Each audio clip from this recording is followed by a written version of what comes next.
A educação brasileira e a situação política nacional é tema de hoje da nossa entrevista do cafenapolitica.com.br na TV Cidade Livre de Brasília, canal 12 da NET. Nós trouxemos para conversar a professora Rosilene Correia.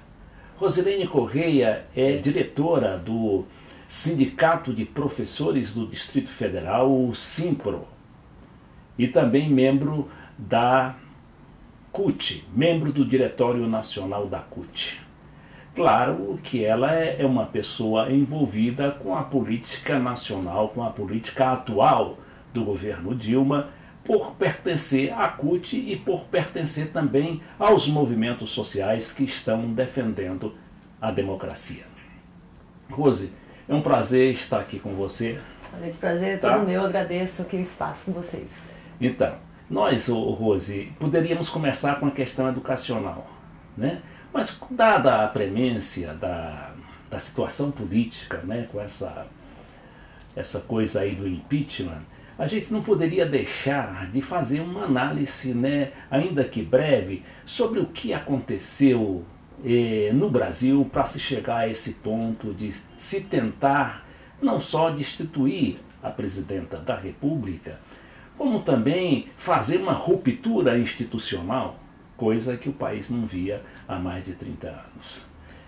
É lamentável, né? Eu tenho dito muito no grupo de amigos, ou mesmo no ambiente de trabalho, na discussão com os professores que a gente faz nas escolas, de que eu não imaginava que a gente fosse viver no nosso país uma situação como essa, depois de termos passado por tantas coisas, o povo brasileiro e tantos que se dedicaram, quantas vidas nós perdemos nesse país para termos a democracia, e ainda muito jovem, né? Então, assim, é como se algo que nós demoramos muito para conquistar e está sob uma ameaça fortíssima e muito rapidamente. E eu fico pensando o tempo que nós estamos com um país e com um governo democrático, né, com novas conquistas, com políticas afirmativas, que você consegue identificar visivelmente a diferença que nós temos hoje no Brasil do que era a realidade de como viviam os negros, os homossexuais, as mulheres no Brasil, o que nós tínhamos realmente, qual era a nossa realidade. E aí, a partir de políticas afirmativas dos últimos anos, é que nós fomos, ainda que timidamente, mudando um pouco esse cenário. Então, e foi muito pouco tempo para isso, né? E as nossas escolas dando acesso aos nossos meninos, à nossa juventude, para cursar uma faculdade, ainda que com ProUni, que a gente sabe que é uma situação de crítica e que deve ser realmente revista, mas que para esse momento do que se tinha, isso é fundamental. Então, da mudança que nós tivemos, assim, é a sensação de um novo país, e que aí de repente tudo isso está sendo ameaçado, né? E por outro lado também a gente vê que o novo é muito frágil. E assistir o que nós assistimos no último domingo 17, foi de uma dor profunda, né? De uma mulher de 52 anos, mãe de 2 jovens e professora, que portanto está em contato com a juventude desse país, e você assistir aquele espetáculo e saber que nós somos motivo de chacota no mundo inteiro, sabe? E por termos um congresso hoje que eu quero me negar que aquilo ali seja a cara do Brasil. Eu não quero acreditar que o nosso povo de fato se identifica com aquilo que foi ali, com aquele espetáculo que está ali. Eu, como educadora, me recuso a isso. Acho que nós somos ainda há uma coisa muito imposta, né, para o povo de ter chegado até aquilo ali, de como as pessoas são induzidas a pensar de uma forma, acreditando que realmente estão defendendo algo que seja melhor para o país, e de uma forma totalmente equivocada e distorcida.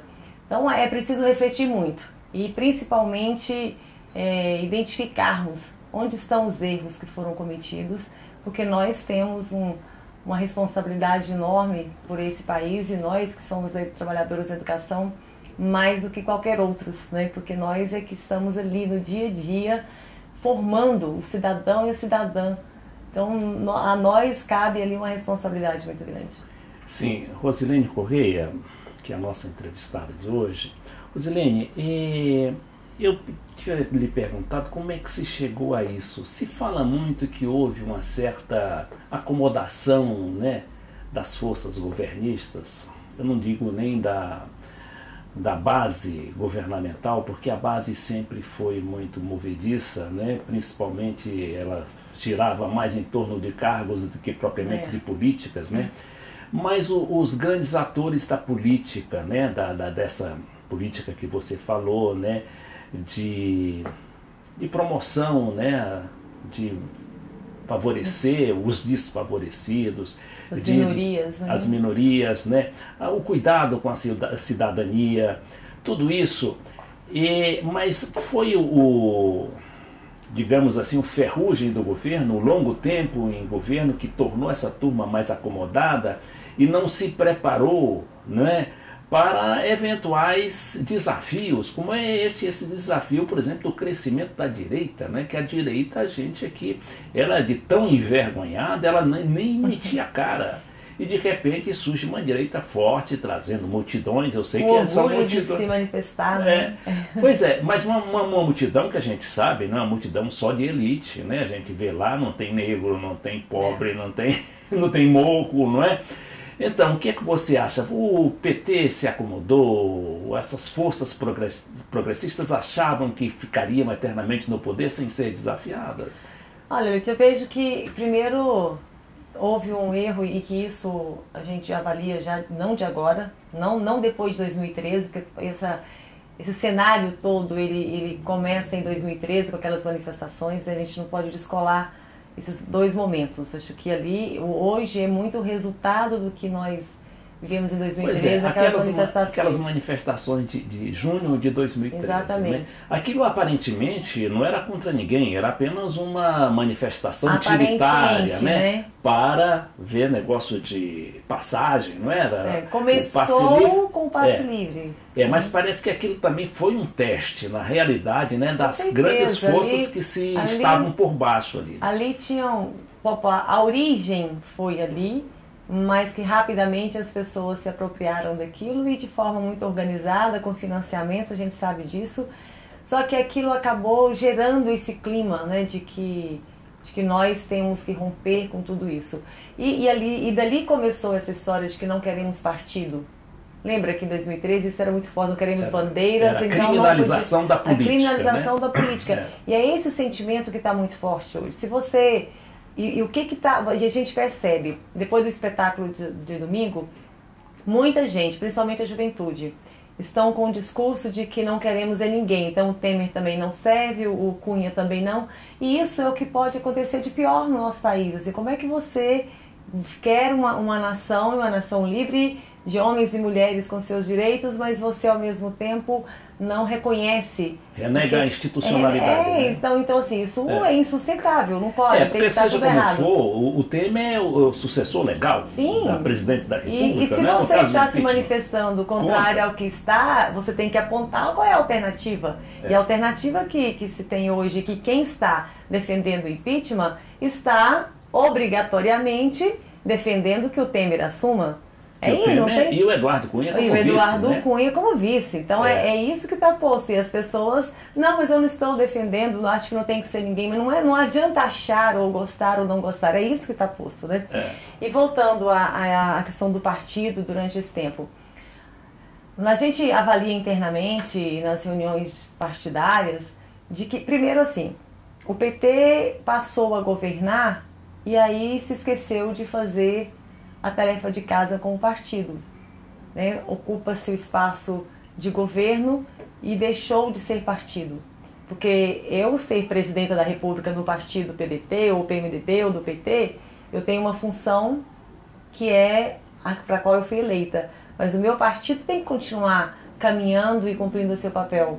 E nós não fizemos isso ao longo desse tempo. Aí foram muitos anos para que isso acontecesse, e quando a gente assume, aí as nossas bandeiras, e a gente tem que entender, se nós não tivéssemos nos rendido às alianças, muito provavelmente não teríamos governado, não estaríamos governando, né? Porém, houve ali também eu não diria que uma ilusão, algo que acabou convencendo alguns das nossas lideranças de que as coisas, que esse país estava diferente, estava mudado e que todo mundo reconhecia que esse seria o caminho mais próximo do ideal para você realmente colocar esse país num outro patamar.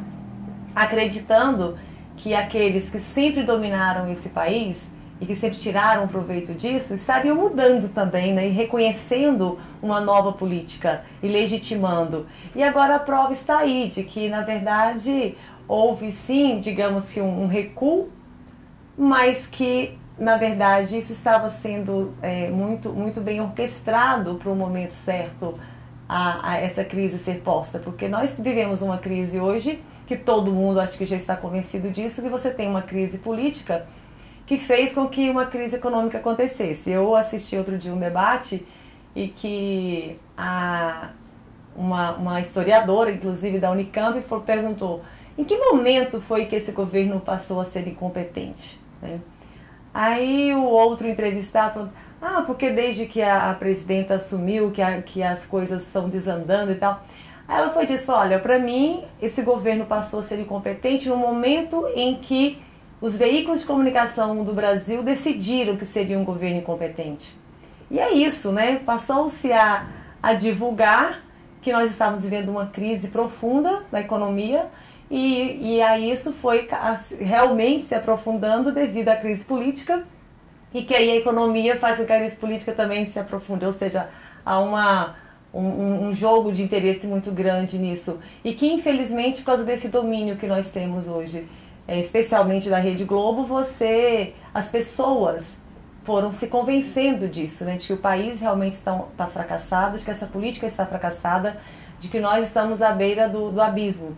É isso que, infelizmente, a massa da população está se convencendo. Quando você fala que quem é que está indo para a rua, de fato, essa massa da população não está indo, mas infelizmente ela também não está indo com outro movimento. Ela está em casa assistindo e sendo convencida pelo que ela recebe em casa de informação de que realmente isso tem que mudar e como se hoje a Dilma deixa de ser presidenta e amanhã assume qualquer outro, os problemas estarão resolvidos e a gente sabe que não é por aí.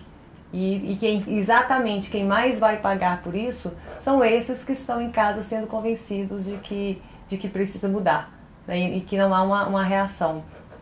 Então a gente tem esses cenários que os partidos, o PT especialmente, que é quem, digamos, tem o comando, né, desse país e da política, que deveria ter, e que agora está aí a prova de que não tem, porque senão nós não estaríamos vivendo essa situação.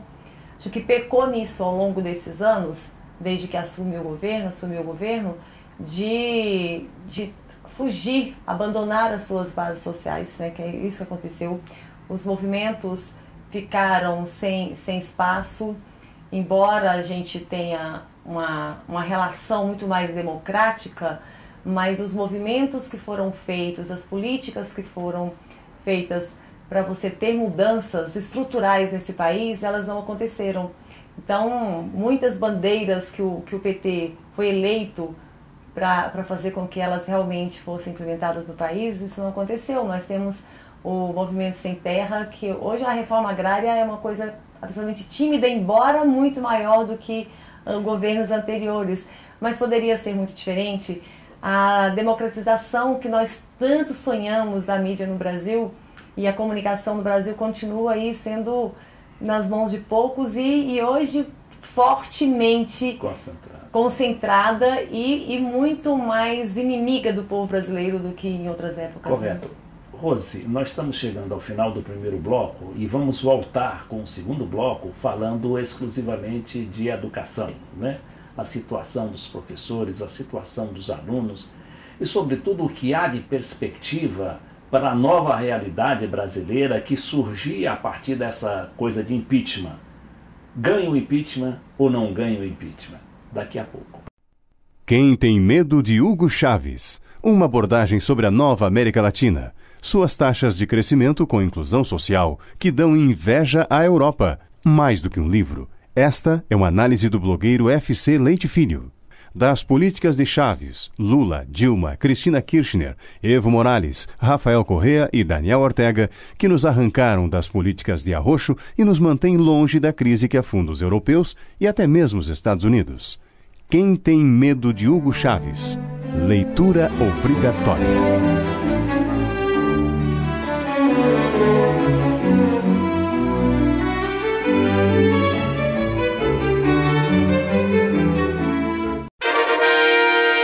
Desafios brasileiros na era dos gigantes. É um clássico de nossa literatura política.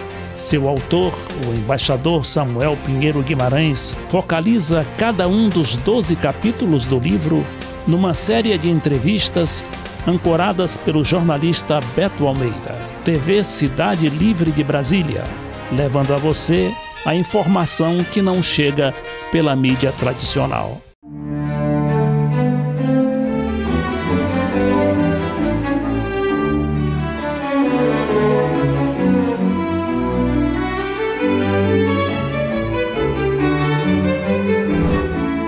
O cafénapolitica.com.br da TV Cidade Livre de Brasília, canal 12 da NET, voltam a entrevistar, neste segundo bloco, a professora Rosilene Correia, presidente do Sindicato de Professores do Distrito Federal, Simpro, e membro do Diretório Nacional da CUT. Rose, o eleitoralismo que se tornou uma praga na política brasileira, eu acho que desde os primórdios, né, da nossa nacionalidade, ele está muito ainda dentro, né, de qualquer atividade política. Os partidos não foram instrumentados, nem se preocuparam em se instrumentar, para que fossem porta-vozes reais, né, de problemas, né? Acompanhassem os temas nacionais e também se mobilizasse para mudar situações que eles mesmos condenavam.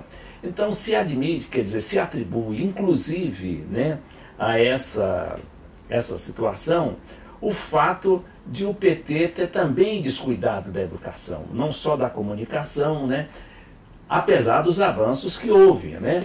Mas a gente sabe que, por exemplo, né, situações como essa questão da implantação do ensino fundamental de horário integral, a situação dos professores, de melhorar a situação dos professores, das próprias escolas, não se tocou, quer dizer, na raiz do problema. O que é que você acha? Não, sem dúvida, primeiro a gente precisa também reconhecer em que condições o PT encontrou a educação em 2003. Porque senão a gente também comete injustiça. Nós saímos de uma era em que toda a política era voltada para a privatização. Então, que não havia, por parte do governo federal, nenhum interesse, sobretudo com a educação superior.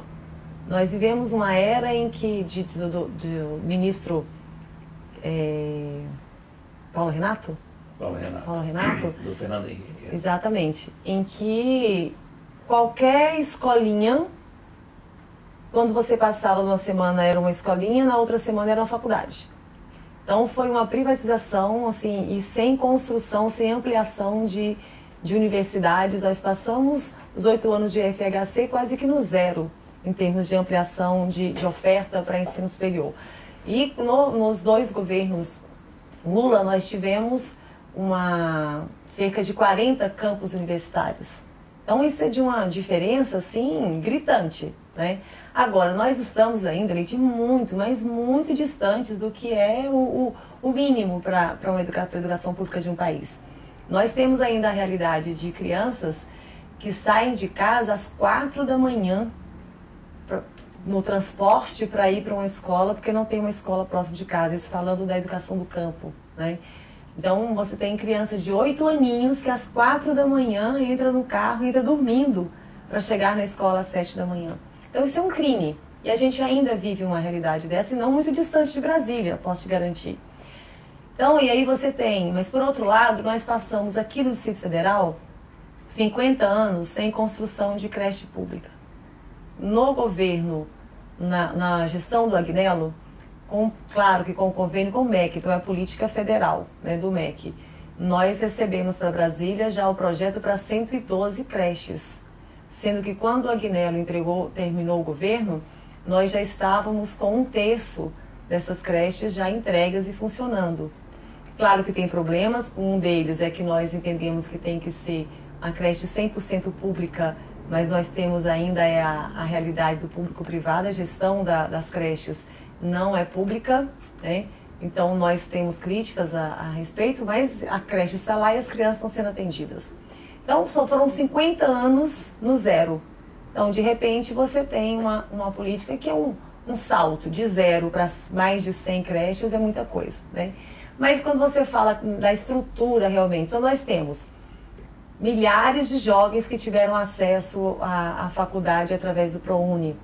As facilidades do FIES, que antes, mas o FIES é coisa antiga, na época do Fernando Henrique também tinha. É fato, só que eu queria ver qualquer um conseguir chegar e conseguir o financiamento. Não era assim, o financiamento era exatamente para quem já tinha uma condição melhor, porque tinha que ter o avalista, enfim, tinha uma burocracia que o pobre realmente não conseguia ter acesso ao financiamento. Agora, naquilo que é educação básica, que é o ensino fundamental, que nós precisamos mexer, é lá na raiz mesmo, nós ainda estamos muito tímidos, de fato. Embora o investimento na educação, o PIB, nós também triplicamos o que era o PIB destinado do PIB para a educação e que acontece nos dias de hoje. Com o Plano Nacional de Educação, nós pretendemos chegar aos 10%, mas hoje nós vivemos a ameaça, que é o projeto de lei do Serra, que também retira a soberania da Petrobras, do nosso petróleo. Então, isso ameaça diretamente a educação, porque nós vamos deixar de ter recursos. Que hoje, quando você pensa para o futuro, são as metas do Plano Nacional de Educação a serem atingidas, cumpridas, mas para isso você precisa ter fonte de recurso. E a fonte de recurso para a educação para os próximos anos é o nosso petróleo. Se você tira isso de lá, tira da Petrobras, muda radicalmente as regras da exploração, portanto não teremos recursos para a educação conforme está previsto.